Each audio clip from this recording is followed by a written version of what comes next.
6000 ട്രക്കുകൾ അതിർത്തിയിൽ കാത്തുകിടക്കുന്നു. അതായത് ജോർദൻ അതിർത്തിയിൽ ഇസ്രായേലിലൂടെ പ്രവേശിച്ച് ഗാസയിലേക്ക് വരാൻ തയ്യാറായി നിൽക്കുന്ന ഹ്യൂമാനിറ്റേറിയൻ എയ്ഡ്. അതുപോലെ ഈജിപ്തിന്റെ റഫ അതിർത്തിയിൽ ഏതാനും ട്രക്കുകൾ, ആയിരക്കണക്കിന് ട്രക്കുകൾ നിൽക്കുന്നു. ഈ ട്രക്കുകൾ കടത്തിവിടുന്ന കാര്യത്തിൽ ഇസ്രായേൽ പിശുക്ക് കാണിക്കുകയാണ്. കടുത്ത ഉപരോധമാണ്. അതുകൊണ്ട് ഹ്യൂമാനിറ്റേറിയൻ എയ്ഡ്, ഭക്ഷണം, വസ്ത്രം, മരുന്നുകൾ ഒന്നും എത്തുന്നില്ല, എണ്ണ ഒന്നും എത്തുന്നില്ല. ഇത് കൊല്ലാക്കൊല ചെയ്യുകയാണ്. ഗാസയിലെ ജനതയെ കൊല്ലാക്കൊല ചെയ്യുകയാണ്. അതുകൊണ്ട് ലോക മനസാക്ഷി ഉണർന്ന് പ്രവർത്തിക്കേണ്ട ഒരു സമയമാണ് അത്. അതുകൊണ്ട് റെഡ് ക്രോസിന്റെ ആസ്ഥാനം ഉൾപ്പെടെ, അതായത് റെഡ് ക്രോസ് പോലെയുള്ള അവിടുത്തെ അറബി ഇസ്ലാമിക ഒരു ആതുര സേവന ഏജൻസിയാണല്ലോ റെഡ് ക്രോസന്റ്, അതിന്റെ ആസ്ഥാനം ഉൾപ്പെടെ ഇസ്രായേൽ ആക്രമിച്ചിരിക്കുന്നു. അപ്പം നോ ഹോൾ ബാർഡ്, ആ ഒരു ആക്രമണമാണ് അവിടെ നടക്കുന്നത്.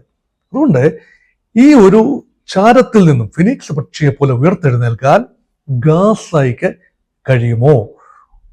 വീണ്ടും പറയുന്നു, ഒറ്റ പരിഹാരമേ ഉള്ളൂ, പൂർണ്ണമായി ആയുധം താഴെ വയ്ക്കുക ഹമാസ്.